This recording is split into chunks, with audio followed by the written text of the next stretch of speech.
बंधु माने आजिरो एही कार्यक्रम को आपण मानक स्वागत। आजिरो एही कार्यक्रमटी तुला राशि व्यक्ति विशेष मानक पई बहुत गुरुत्वपूर्ण अटे।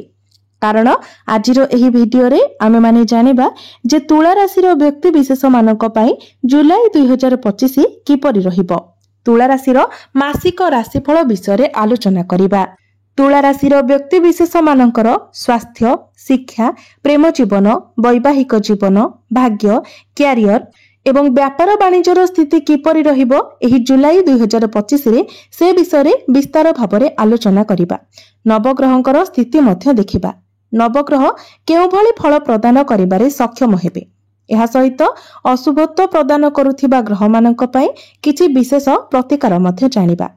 सेथिपाई आपण माने वीडियो को स्किप न करी शेष पर्यंत निश्चय देखंतु एवं वीडियोटी को लाइक करी चैनल टी को सब्सक्राइब करि दियंतु। कमेंट बॉक्स रे भक्ति एवं श्रद्धार सहित जय श्री जगन्नाथ निश्चय लिखंतु। तो बंधु माने आसंतु आरंभ करिबा आजिरो एही कार्यक्रम जहां आपणकर जन्म राशि तथा चंद्र राशि उपरे आधारित अटे। तेबे राशि चक्रर 12 गोटी राशि मध्यरु सप्तम राशि हेउची तुला राशि एवं तुला राशि राष्ट्राधिपति हेउछंती शुक्र। तेबे शुक्र आपणकर अष्टम भावरे विराजमान अछंती। आपणकर पंचम भावरे विराजमान अछंती राहु, षष्ठ भावरे विराजमान अछंती शनि, नवम भावरे विराजमान अछंती गुरु एवं सूर्य, दशम भावरे विराजमान अछंती बुध, एकादश भावरे विराजमान अछंती मंगल एवं केतु। तो सर्वप्रथमे आसंतु जानि नेबा आपणकर स्वास्थ्य किपरि रहिबो एही जुलाई 2025 रे। तेबे बंधु माने कुंडलीर प्रथम भावटी होइथाय स्वास्थ्यर भाव, इम्यूनिटी सिस्टम रो भाव एवं आपणक प्रथम भावर अधिपति हेउछंती शुक्र। शुक्र आपणकर अष्टम भावरे विराजमान अछंती। शुक्रंकर स्थिति अष्टम भावरे भल रहुछि। अष्टम भावटी को कुंडली रे भल माना न गले मध्य शुक्र निजर स्वराशि रे विराजमान अछंती। गुरु, सूर्य एवं बुधंकर स्थिति मध्य बहुत भल रहुछि। किंतु राहु आपणकर पंचम भावरे एवं शनि आपणकर षष्ठ भावरे थिबा कारणरू बेले बेले आपणकर पेट संबंधित किछि समस्या देखा देई पारे। तेणु आपण जदि बाहरे केवाडे ट्रावेल करूछंती, केवाडे बुलाबुली करबाको जाउछंती, सेतेबेले निजर खाद्य पानीय प्रति अधिक सतर्क रहंतु। जदि पारिबे तेबे बाहर खाद्य को आपण अवॉइड करंतु।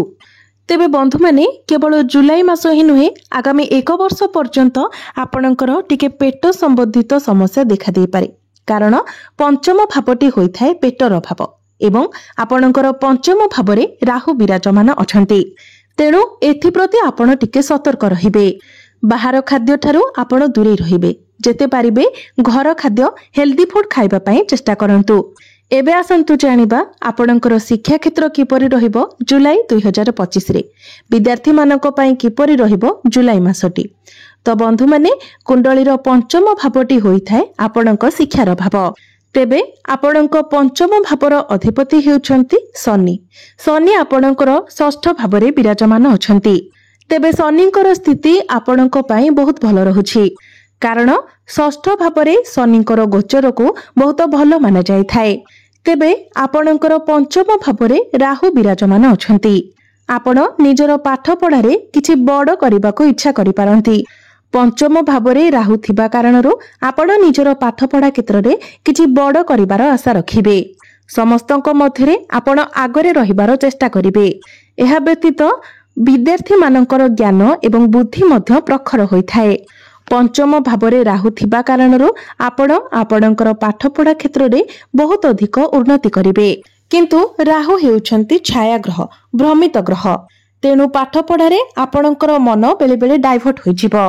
आपणक मध्यरे निजर पाठ पढ़ा को नै किछि आशंका देखा देबो। किछि डाउट आपणकर मन को आसीबो। पाठ पढ़ारे मन न लागि अन्य केवाडे मध्य आपणकर माइंड डाइवर्ट होई पारे। आपण टिके अधिक ऑनलाइन रे मन देई पारंती। आपण अधिक मोबाइल व्यवहार करि पारंती। सेथि प्रति आपण ध्यान देबा उचित। तेबे जुलाई मासरे जदि आपणकर किछि एग्जाम रहुछि सेथिरे किंतु निश्चित भाबरे आपण उत्तीर्ण हेबे। कारण सूर्य एवं बुधंकर स्थिति बहुत भल रहुछि। आपण जदि किछि कॉम्पिटिटिव एग्जाम देउछंती तो निश्चित भाबरे सेथिरे आपणको सफलता मिलिबो। एबे आसंतु जानिबा आपणकर प्रेम जीवन किपरि रहिबो एही जुलाई 2025 रे। तेबे बंधु माने कुंडलीर पंचम भावटी आपणकर शिक्षार भाव हेबा सहित पंचम भावटी मध्य होइथाय आपणक प्रेम जीवनर भाव। तो आपणक पंचम भावर अधिपति हेउछन्ति शनि। शनि आपणकर षष्ठ भावरे विराजमान अछन्ति एवं आपणकर प्रथम भावर अधिपति शुक्र आपणकर अष्टम भावरे विराजमान अछन्ति। तेबे आपण निजर जिद्दी उपरे कंट्रोल करिबा उचित, निजर क्रोध उपरे मध्य आपण नियंत्रण रखिबा उचित, नचेत आपणकर प्रेम जीवन रे समस्या देखा देई पारे। एमिति कि आपणक मध्यरे संपर्क भांगी जिबार मध्य संभावना रहुछि। तेबे सेथि प्रति आपण ध्यान देबा उचित। तेबे केवल जुलाई मास ही नुहे, आगामी 1 वर्ष पर्यंत आपणकु ए सबु कथा प्रति विशेष ध्यान रखिबार अछि, कारण राहु आपणकर पंचम भावरे एवं शनि आपणकर षष्ठ भावरे ही रहिबे। जेते पारिबे निजको आपण शांत रखिबाको चेष्टा करंतु, क्रोध को आपण दमन करिबाको चेष्टा करंतु, निज भितरे आपण ताळमेळ ठीक रखिबा पई चेष्टा करंतु, नचेत राहु आपणकर आकस्मिक भागवरे ब्रेकअप मध्य कराई देई पारंती। आपणक मध्यरे बिना कारण रे आर्गुमेंट एवं कଳି झगड़ा मध्य होई पारे।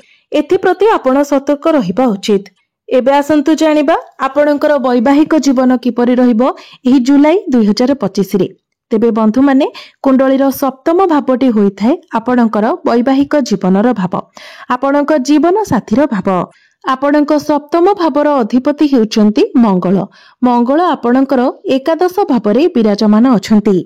तेबे मंगल आपणकर एकादश भावरे केतुंक सहित विराजमान अछंती। तेबे एही जुलाई मासरे आपणकर वैवाहिक जीवन बहुत भल रहुछि, कारण मंगल आपणकर एकादश भावरे विराजमान अछंती। एकादश भावटी होइथाय लाभ स्थान। एकादश भावटी को कुंडली रे बहुत भल बोली माना जाय थाए। जुलाई मासरे आपण दुई जण मिसी कोनोसी एक बड़ कामर आरंभ करि पारंती, किछि बड़ प्लानिंग आपण करि पारंती, फैमिली प्लानिंग मध्य आपण करि पारंती। जो माने संतानर कामना रखिथिले सेमानकर मनस्कामना पूर्ण होई पारे। आपनको संतान सुख प्राप्ति होई पारे। आपनको लाइफ पार्टनर कर कैरियर रे मध्य ग्रोथ आसीबो। आपण दुई जण मिसी कोनोसी स्थान को बुलिबाको जाई पारंती। भ्रमण सुख आपनको प्राप्ति हेबो। तो जुलाई मासरे आपणकर वैवाहिक जीवन बहुत भल रहिबो। एबे आसंतु जानिबा सबुठारु गुरुत्वपूर्ण विषय वस्तु आपणकर भाग्य, कैरियर एवं व्यापार वाणिज्यर स्थिति किपरि रहिबो जुलाई 2025 रे। तेबे बंधु माने कुंडलीर नवम भावटी होइथाय आपणक भाग्यर भाव। आपणक नवम भावर अधिपति हेउचंती बुध। बुध आपणकर दशम भावरे विराजमान अछंती एवं आपणकर नवम भावरे भाग्य भावरे भाग्यर कारक ग्रह गुरु एवं सूर्य विराजमान अछंती, जहा फलरे जुलाई मासरे आपणकर भाग्य बहुत भल रहिबो। प्रत्येक कार्य रे आपणको आपणक भाग्यर साथ मिलिबो। भाग्य आपणकर बहुत स्ट्रांग रहुछि। आपण जदि किछि बड़ कार्यर आरंभ करिबा पई चाहुछंती, किछि बड़ इन्वेस्टमेंट करिबा पई चाहुछंती, किछि बड़ जिनिस किणाकिणी करिबा पई चाहुछंती, किबा आपणकर कोनोसी मीटिंग किबा डील रहिछि, तेबे प्रत्येक क्षेत्र रे आपणको सफलता मिलिबो। आपण कोनोसी धार्मिक स्थान को यात्रा करि पारंती। धर्म आडको आपणकर मन अग्रसर हेबो। आपण कोनोसी नूतन जमी, भूमि, प्रॉपर्टी, जानवाहन इत्यादि किणाकिणी करि पारंती। जो व्यक्ति विशेष माने शेयर मार्केट, स्टॉक मार्केट एवं ट्रेडिंग रे काम करूछंती, सेमानंकु आकस्मिक भावरे धन मध्य प्राप्ति होई पारे। जो व्यक्ति विशेष माने ऑनलाइन रे काम करूछंती, डिजिटल मार्केटिंग रो काम करूछंती, टीचरशिप रे अछंती, जो व्यक्ति विशेष माने काउंसलिंग रो काम करूछंती, ट्रैवल एंड टूर रो काम करूछंती, सेमानंकु निश्चित भावरे सफलता प्राप्ति हेबो। कैरियर रो कथा हेबा जदि तो आपणक कुंडलीर दशम भावटी होइथाय कैरियर भाव, कार्य क्षेत्र भाव। आपणकर दशम भावरे बुध विराजमान अछंती। तो जुलाई मासरे आपणकर कैरियर बहुत भल रहिबो, कारण 16 जुलाई को सूर्य आपणकर दशम भाव को चलन करिवे, जहा फलरे आपणक भितरे कॉन्फिडेंस लेवल भल रहिबो। आपण बहुत कॉन्फिडेंटली निजर काम गुडी को करिवे। आपणकर आत्मबल बढ़िबो।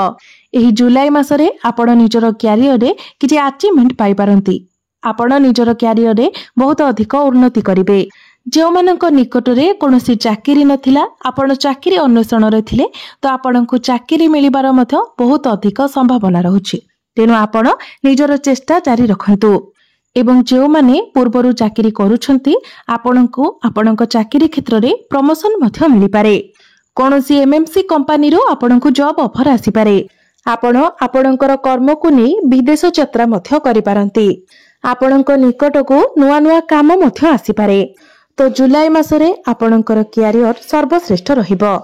व्यापार वाणिज्यर जदि कथा हेबा तो शुक्र आपणकर विपरीत राजयोगर निर्माण करूछंती एवं मंगल आपणकर एकादश भावरे लाभ स्थान रे विराजमान अछंती। बुधंकर स्थिति मध्य बहुत भल रहुछि कारण बुध आपणकर केंद्र रे विराजमान अछंती। यार अर्थ हेउछि जुलाई मासरे आपणकर व्यापार वाणिज्य बहुत भल रहिबो। आपण आपणकर व्यापार वाणिज्य रे बहुत अधिक उन्नति करिवे। किछि नूतन बिजनेस मध्य आपण स्टार्ट करि पारंती। आपणकर डेली इनकम बढ़िबो, फाइनेंशियल ग्रोथ हेबो। आपण सेविंग करबाको मध्य समर्थ हेबे। आपण किछि पार्टनरशिप बिजनेस मध्य स्टार्ट करि पारंती। तो जुलाई मासरे आपणकर व्यापार वाणिज्य बहुत भल रहिबो। एबे आसंतु जानिबा किछि प्रतिकार विषय रे। जो प्रतिकार गुडिक करिबा द्वारा आपणको अधिक मात्रा रे शुभ फल प्राप्ति हेबो एवं जहा किछि अशुभ तो रहुछि से गुडिक खंडन होई जिवो। सेथि पय आपण प्रत्येक दिन शुक्रंकर बीज मंत्र 108 थर जप करंतु। प्रत्येक दिन आपण मां लक्ष्मींकर आराधना करंतु। प्रत्येक दिन उदित सूर्य को आपण तंबा पात्र रे जलार्घ्य अर्पण करंतु। एहा व्यतीत प्रत्येक दिन आपण हनुमान चालीसार पाठ करंतु। निश्चित भाबरे आपणको अधिक मात्रा रे शुभ फल प्राप्ति हेबो। तो बंधु माने आपणकर जीवन मंगलमय हेउ एहा ही ईश्वरक निकटरे मोर प्रार्थना।